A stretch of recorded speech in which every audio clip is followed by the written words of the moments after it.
la Zona Cero.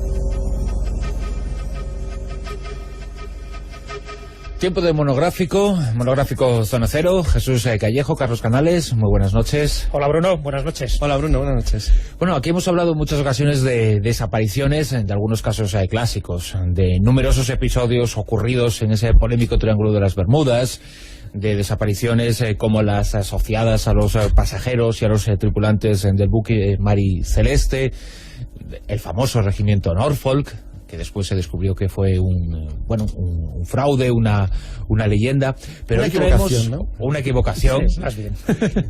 Pero hoy traemos un caso absolutamente desconocido, por lo menos por el gran público. No quiere decir que no esté documentado, pero que es realmente sorprendente, porque hablamos ya no de un objeto, ya no de un barco, de un avión, que es lo que estamos habituados a conocer en este tipo de episodios, sino de una población entera, o de un pequeño poblado, por lo menos. Y nos tenemos que situar en Canadá, en la bahía de Hudson, y tenemos que remontarnos hace casi un siglo atrás. Así es. Bueno, lo habrás deducido, venimos Carlos y yo vestidos de inuit, él con una foca. Erais vosotros. Él con una foca monje, ¿no? y yo con una foca fraile, pero éramos nosotros realmente unos supervivientes del año 1930, que es cuando hay que datar cronológicamente este incidente asombroso, insólito, muy poco conocido, pero por eso lo hemos traído también al monográfico, porque ya sabes que eso es un poco el leitmotiv y el denominador común de muchos de estos monográficos, ¿no? El que sean sorprendentes, no demasiado conocidos. No hay mucha documentación, la poca documentación que hay es contradictoria. Tanto a Carlos como yo hemos tenido problemas para intentar ir desgranando el trigo de la paja y saber qué datos son los más acordes a la realidad, y son los que vamos a exponer esta noche, teniendo en cuenta de que muchas de estas informaciones, ya digo, son contradictorias, tanto en la fecha, incluso en el número de miembros de este poblado, y en otros detalles que ahora pasaremos a detallar. Este poblado, que como decimos, el suceso ocurre en 1930. ¿Estaba, Carlos, localizada la existencia de este poblado? ¿Hay pruebas para asegurar que aquel lugar en donde había algo después dejó de haber ese algo? Vamos a ver, sí, una de las cosas primeras que he hecho es conectarme con Google, porque la historia de Yikuni en el mundo anglosajón y en Canadá es bastante conocida, no es como en el caso español, y sobre todo es una historia tremendamente discutida. Cuando digo discutida es porque así como no hay unas pruebas al 100% de que lo que ocurriera fuera cierto, tal y como lo describió Joseph Lavelle, que luego veremos la historia, tampoco parece que las haya al 100% de que sea falso. Es decir, porque sí que es cierto que aparentemente la primera mención es del año 1959, de un libro conocidísimo de Frank Edwards que se llama Stranger Than Fiction, pero sin embargo hay algunos elementos ahí que no cuadran con la historia original. Por de pronto, el pueblo, es decir, tal y como queda descrito, Yikuni está situado en un lugar no remoto, en un lugar impresionantemente remoto. Es un pequeño poblado, es decir, sería un pequeño poblado de inuits dedicados básicamente a la caza y a la pesca, de unas 50 personas, no más. Es decir, además era un poblado de población errante, es decir, se movían en aquel entonces mucho más que ahora las poblaciones esquimales del norte, y sí está documentada su existencia. Efectivamente, había por lo menos un apostadero de pescadores de una zona de caza controlada por misioneros y al menos identificada por la Real Policía Montada del Canadá en el territorio del noroeste. No obstante, el problema está en que los poblados esquimales, como eran poblados temporales, es decir, no eran ciudades. Yo he leído, creo que Jesús también, en alguna página web, que el poblado tenía 1.200 habitantes. Sí, bueno, si tienes 1.200 habitantes en las costas del Océano Ártico, es que eres una metrópoli, que es como Gotham City, vamos. No, era un pequeño poblachillo que como máximo... Fíjate, de 50 se ha dicho 1.200, incluso 2.000. Se ha ido creciendo la población y bueno, un poco más se acaba como Nueva York. O sea, realmente eso, eran medio centenar de pescadores y cazadores seminómadas, medio errantes, que vivían en la zona del Océano Glaciar Ártico y que tenían muy poco contacto con la civilización, aparte de algunos pocos misioneros y unos pocos cazadores, como es el caso de Joseph Lavelle, un comerciante de pieles de Quebec. Que es el protagonista, por lo menos, del inicio de esta historia. Exacto. Porque él es quien certifica que aquello ha ocurrido y que donde estaba ese poblado ya no había absolutamente nada. ¿Cómo fue el episodio protagonizado? Sí, yo creo que sí. Vamos a empezar un poco con el origen, ¿no? Porque a partir de esas informaciones que hace Joseph o Joel Lavelle, que también hay distintas versiones de cómo se llamaba realmente este cazador de pieles, es el que da el aviso a la Policía Montada del Canadá. Bueno, pues él trafica con pieles, hace negocios con carne seca y bueno, va a varios de estos poblados de esquimales, y uno de ellos es el que está situado cerca de este lago, el lago Angikuni. Y lo que le extraña justo cuando entra en el poblado es el silencio que hay. Esa vida, ese ajetreo que normalmente caracteriza este tipo de poblados, él nota que no existe esa vida, que todo está muy quieto, y estamos hablando de un poblado de 50 personas, y se da cuenta de algo sorprendente. Las fogatas están apagadas, hay labores interrumpidas, no ve a nadie, evidentemente, hay como agujas de hueso que están en los tejidos, es decir, como si las mujeres hubieran estado haciendo ese tipo de labores y quedaran interrumpidas de una forma brusca. Hay un guisado de carne de caribú congelado. La carne de caribú es como el plato típico de esas poblaciones inuit a principios del siglo XX. Hay rifles detrás de las puertas, algo que le llama mucho la atención, porque dice, bueno, si han ido a cazar, ¿qué hacen aquí los rifles? O bien, ¿qué hacen ahí los kayaks que están amarrados a la orilla del lago? Todo muy extraño. Ni siquiera encuentra huellas de una posible salida del poblado. Bueno, lo que parece en todo caso, Jesús, lo que hubiera sucedido, fuera lo que fuera, había acontecido muy poco tiempo antes de la llegada de este hombre al lugar. Exactamente, muy poco tiempo antes. No hay unas fechas concretas. Él parece que llega sobre mediados de noviembre de 1930. Entonces hay otras versiones que dicen que ya estaríamos en pleno invierno. En todo caso, ya digo que las fuentes parece que indican más el mes de noviembre. Por lo tanto, bueno, también un frío tremendo, algo a lo que se está acostumbrado en estas latitudes. Estamos hablando del paralelo 70, a unos 300 kilómetros al oeste de la bahía de Hudson y a 800 kilómetros del fuerte Churchill, que es donde está la Policía Montada del Canadá. Bueno, pues al ver este tipo de anomalías, lo que hace es que manda un mensaje por telégrafo a la Policía Montada del Canadá diciendo, aquí algo ha pasado, es muy raro, no hay cuerpos, no hay cadáveres, no se sabe dónde ha ido esta población, y desde luego le parece tan extraño que tiene que dar parte a la policía. Lo que pasa es que la policía, por las condiciones climatológicas de aquel momento, tarda unos cuantos días en llegar. Y cuando llega, todavía las sorpresas son mayores. El caso recuerda muchísimo, antes he mencionado el del Mariceleste, pero ahora a medida que Jesús estaba dándonos esas referencias, cuando llegaron los tripulantes de otro barco al Mariceleste, se encontraron todo como si 5 minutos antes quien estuviera allí hubiera desaparecido. Habían dejado los cuadernos de bitácora a medio escribir, la comida preparada para los comensales, algo extraordinariamente similar. Claro, lo que ocurre sí es prácticamente idéntico, pero hay una diferencia, hay dos diferencias fundamentales. Primero, el caso del Mariceleste es el más conocido del planeta, probablemente desaparición, puesto que hay decenas, por decir centenares de libros y artículos sobre el Mariceleste, y se han investigado hasta los detalles más profundos y conocidos, entre otras cosas porque el Mariceleste sobrevivió muchos años a la tragedia que ocurrió en él. Entonces, pero aquí también ocurre algo similar, porque lo que nos encontraron fueron las personas. Claro, pero las hay dos diferencias. Ahí está el problema. Tú lo acabas de decir, las huellas. Ese es el problema. En el Mariceleste sí hay huellas de que ocurrió algo. O sea, hay huellas discutibles, las famosas manchas oscuras. Hay elementos que no han quedado aclarados nunca, pero hay algo. Es decir, por lo menos tú tienes un elemento donde investigar, donde lo primero que piensas es que alguien ha saltado al mar.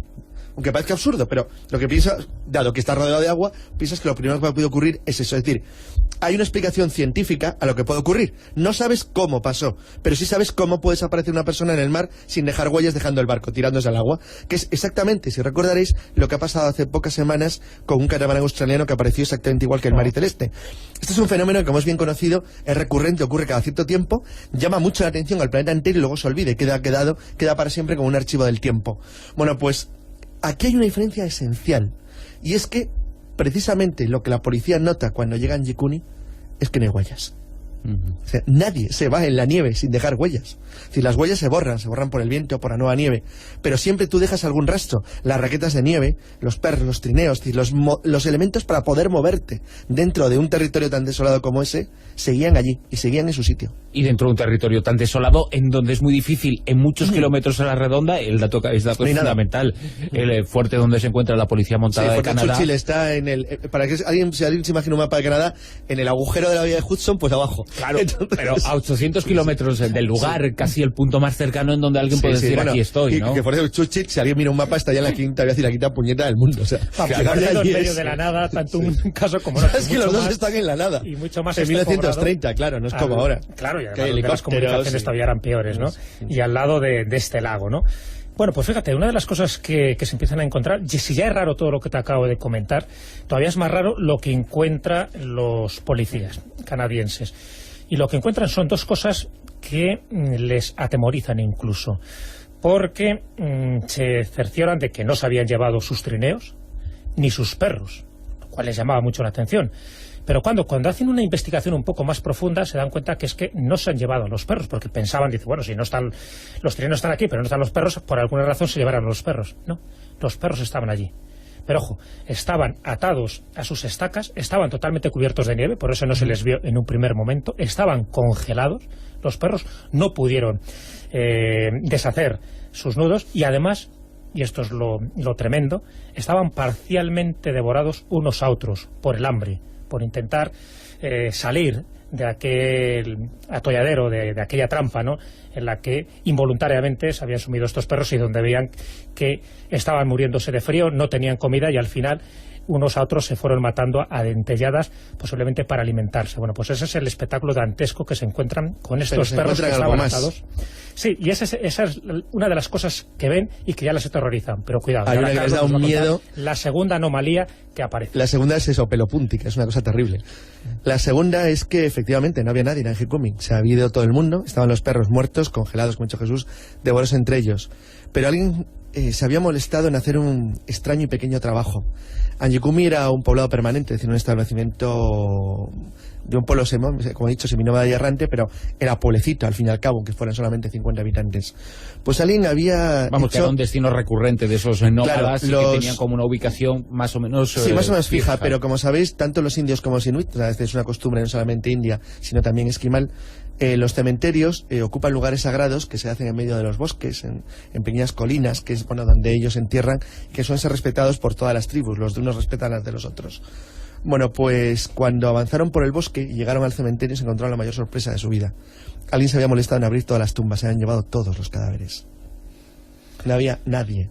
¿Esto nos puede hacer pensar en alguna hipótesis de trabajo para explicar esto? ¿La llegada de otro pueblo? Eso es lo que les sacó totalmente... Eso es lo más anómalo de toda la historia de Anjikuni, es que eso no tiene ningún sentido. Ningún pueblo de América hace eso. No, eso desconcierta muchísimo. Primero porque estamos en un terreno sagrado, es un cementerio. Después porque los inuits no entierran a la gente bajo tierra, es decir, no hacen tumbas, no hacen fosas, los entierran colocando piedras encima. Bueno, alguien se había tomado la molestia, y fíjate que estamos hablando de un poblado donde parece que todo el mundo sale de allí precipitadamente, casi como si desapareciera.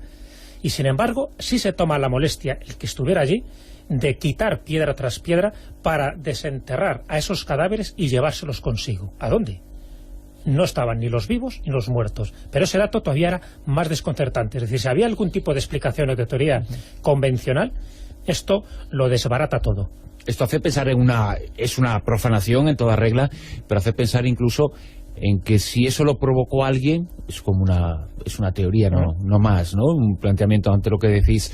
Si eso lo planificó alguien exterior a este poblado, no respetó una de las tradiciones fundamentales como eran esos cementerios y esa forma de enterrar, y podría pensarse en algún tipo de enfrentamiento entre diferentes pueblos nómadas, o no existe constancia. No hay violencia. No hay violencia, no hay ningún rastro de violencia, no había ninguna puerta, ninguna cabaña afectada, nada destruido, nada incendiado, no había sido robado, nada había sido roto, nada había sido dañado, no había daños, no había nada. Era simplemente como si hubieran cogido las maletas y a sus muertos hubieran ido. Es decir, algo tan absurdo y tan claro, pero ni maletas, porque no se cogen ni las armas ni los trineos, que serían sus maletas. Es todo tan raro que la policía montada, claro, lo primero que hizo, aparte de la cara que tenían que tener ahí en el fin del mundo, imaginaos el año 1930, rodeados de hielo, en la quinta, donde se acaba todo, es decir, nada alrededor, y esta situación tan extraña. Pues lo que hizo la policía montada es que durante la semana siguiente se hicieron una investigación bastante detenida en los poblados más cercanos. Poblados más cercanos son 100 kilómetros, 150, 1000, para ver si alguien sabía algo, porque los cazadores y los pescadores que vivían en Anjikuni eran conocidos, por las comunidades más o menos próximas. De hecho, Label citaba o decía que él tenía amigos en el pueblo con los que intercambiaba, carne y material. El hecho es que nadie sabía nada, nadie había visto a nadie y nunca se les volvió a ver. Se hizo una investigación a nivel federal. El caso nunca se dio por cerrado, y uno de los policías comentó algo sorprendente que yo creo que resume cómo estaba la investigación hasta ese momento y cómo está hasta este momento, ¿no? Él dijo que ese acontecimiento que ellos habían presenciado allí, que era físicamente imposible. Es decir, que no había ninguna teoría plausible para intentar justificar lo que allí había ocurrido. No se habían encontrado con ningún caso similar, ni antes ni después. Con el tiempo nunca ha habido nada parecido. Por eso es un caso tan enigmático. De estas desapariciones, no de una persona, no de una familia, como hay muchos de esos, sino que todo un poblado en las circunstancias que lo dejan. Así que cuando no hay teorías plausibles, se busca la teoría sobrenatural, y a partir de ahí ya te puedes imaginar que es un campo abonado. En a el ese caso tipo de Yanyikuni, el problema que hay es que no solo es ahora un campo abonado de hipótesis, porque sigue siéndolo, sino sobre todo porque se hizo muy famoso en los años 50 y 60 porque inspiró varias películas de ficción. Hay una bien conocida que se desarrolla en el Ártico, que está tomada claramente de Yanyikuni, y que luego tuvo una secuela que se desarrolla en cambio en el Polo Sur, en los finales de los años 80. Que son obviamente novelas de ficción de test malísimos, ¿no? Pero es cierto que cualquier idea que tú puedas tener de lo que ocurre allí, incluso la más disparatada, tiene encaje, porque todo en sí mismo es un disparate, no tiene ninguna lógica, ni parece obedecer a nada. Imaginaros que lo más aproximado a una posible verdad es que alguien hubiera cogido y se hubieran ido todos juntos andando por el agua helada, hubieran hecho un agujero en el mar y se hubieran metido adentro, porque si no existe forma humana de explicar y encima cómo no quedó ningún rastro. A cuestas. Es más Pero raro, es que no hay ninguna forma de explicar. Es una especie de mar y celeste gigantesco, bueno, que tampoco afecta a mucha gente, ¿no? Pero no deja de ser una especie de versión del mar y celeste terrestre sin ninguna prueba clara. Y además, a diferencia, por ejemplo, del caso del batallón de Norfolk o de otras historias de desapariciones misteriosas que se han ido desmontando con el paso del tiempo, porque se han ido encontrando elementos que iban justificando lo que allí puede haber ocurrido, aquí no hay más pruebas, no hay testimonios, no hay nada. Ni un testigo, nada. Pero si estamos ante un suceso físicamente imposible, no racionalizable de forma normal, sin acudir a otro tipo de teorías, quedémonos en ese otro tipo de teorías, si se puede hacer. Que ¿cuál prefieres, la del demonio o la de los ETs? Hay varias, por eso digo que a partir de aquí ya entramos. Vamos a un poco comentar las 3 o 4 posibilidades que pueden encajar en este suceso. Yo creo que ya hemos contado de una forma muy sucinta, ¿no?, todo lo que allí aconteció. Y entonces, bueno, pues a partir de ese momento, incluso los propios Inuit comentaban que eso podía haber sido fruto, dentro de su mitología hay una serie de demonios muy pavorosos, pensaban que ellos habían sido raptados por los demonios que querían tanto a los vivos como a los muertos. Es decir, ahí tienes una explicación sobrenatural para intentar explicar también por qué se llevan a los cadáveres. La otra, que fue muy posterior, sobre todo a partir de los años 70, pues claro, el clásico ovni que llega allí y lo rapta. Bueno, claro. No te creas, hay unos cuantos con nombres y apellidos que han defendido esta teoría. Pero bueno, tampoco tiene... Mira que si los extraterrestres quieren raptar a alguien, no te vas allí, precisamente, ¿no? Y que es utilizar una teoría sobre algo no explicado y desconocido para justificar algo que también es inexplicable y desconocido, ¿no? Es decir, es multiplicar al cubo los misterios. Que incluso puede estar relacionada con uno de los monográficos que hicimos no hace demasiado tiempo, cuando hablamos de Omanek, de esta tierra desconocida también que forma parte de los mitos de los inuit, de los esquimales, y donde se supone que fue parte de la expedición del capitán Franklin cuando estaban en busca de ese paso del noroeste, ¿no? Entonces hablaba de una serie de monstruos. Kumanek, sí. Claro,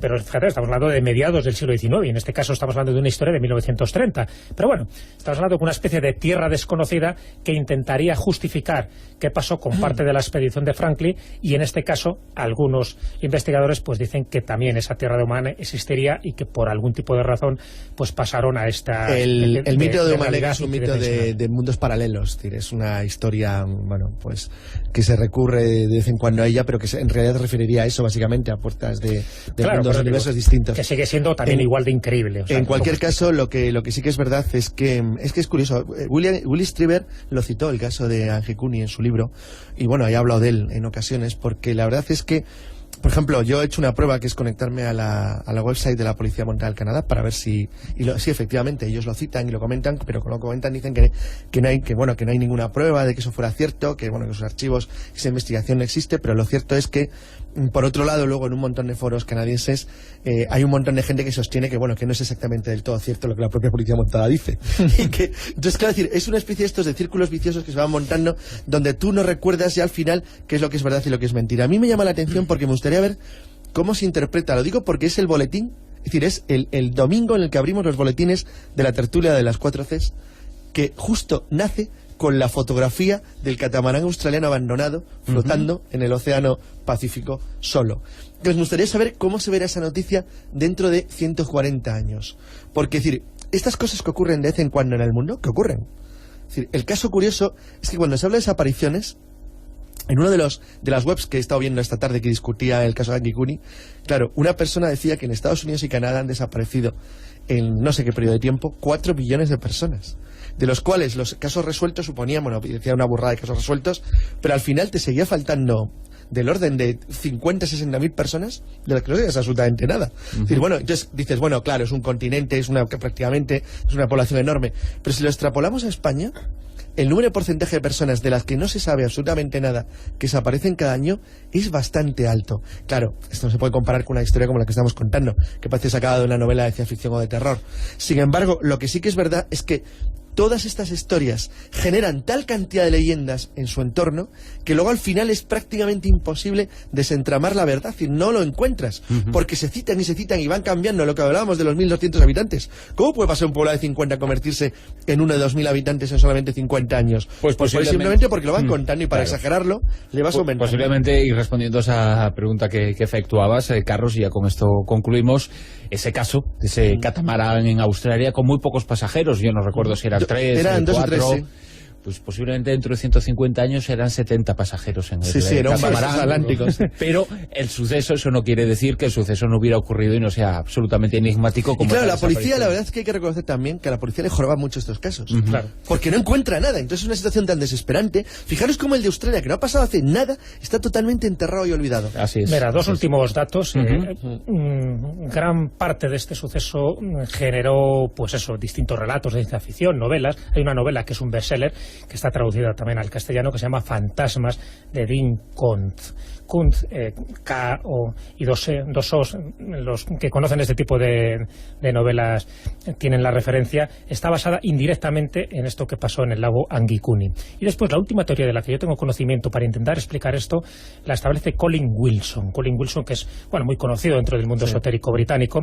Él tiene una obra que se llama La mente inadaptada y él intenta explicar lo que pudo haber pasado. Dice que podrían haber sido víctimas de un ataque de locura colectiva provocada por algo, un extraño suceso. Por ejemplo, la caída de un meteoro que ellos no supieron interpretar bien. Eso produjo una histeria colectiva y un suicidio ritual en masa. Bueno, sí, pero tampoco hay pruebas. Pero bueno, es la última teoría que se ha esbozado respecto a este enigma. Es perfectamente válida, entra dentro de un planteamiento con sentido común, pero nos faltan el hecho cierto los es cadáveres. Que, en cualquier caso, fíjate que resultó para una película de ciencia ficción y de terror el llegar a un pueblo en el Ártico en 1930 encontrarte que no hay nadie, que alguien se ha llevado los cadáveres de los muertos. La verdad es que de los enterrados. Como argumento de película de ciencia ficción fantástica, pero como los buenos argumentos ocurrieron en realidad, que es lo que pasó con este suceso datado en 1930, ahí cerquita de esa bahía de Hudson, en Canadá, la desaparición por completo de un pueblo esquimal. Jesús Callejo, Carlos Canales, muy buenas noches. Pues venga, nos vamos con el trineo.